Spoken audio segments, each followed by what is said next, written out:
Dalgona coffee recipe. So ito po, gagawa tayo ng Dalgona coffee. So ito yung ingredients sa ating recipe. 2 tablespoon of instant coffee or yung coffee na hindi 3-in-1.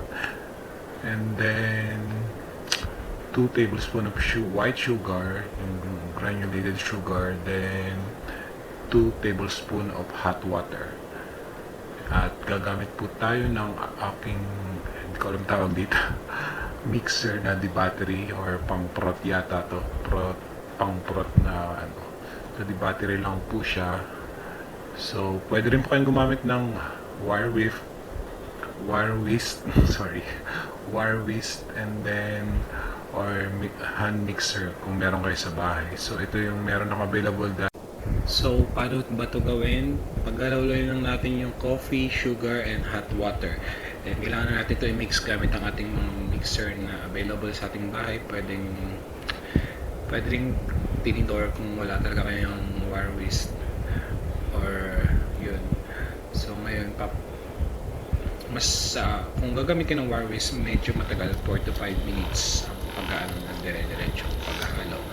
Or mas mabilis kung hand mixer or itong aking ewan ko tawag dito protein ewan.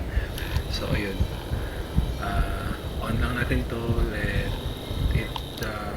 let it prot or magbubbles yung mag-foam yung ating mixture, and then we're ready na.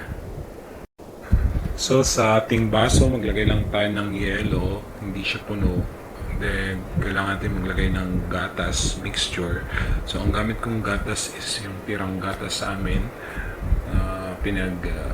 May asukal na rin to kung gusto nyo ng asukal or gusto nyo dagdagan ng asukal. So, timplado na tong gatas na to. Pwede rin namang iba, pwede rin kahit anong klaseng gatas. Basta gatas na hindi sira. Okay. So, sa gatas na to, 3/4 cup ng gatas yung nilagay ko sa 8 ounce na baso. So pang 8 ounce lang tong baso nito. Then the rest is yung foam na coffee foam natin. So pagkatapos natin mag-transfer ng gatas, transfer na rin natin yung coffee foam.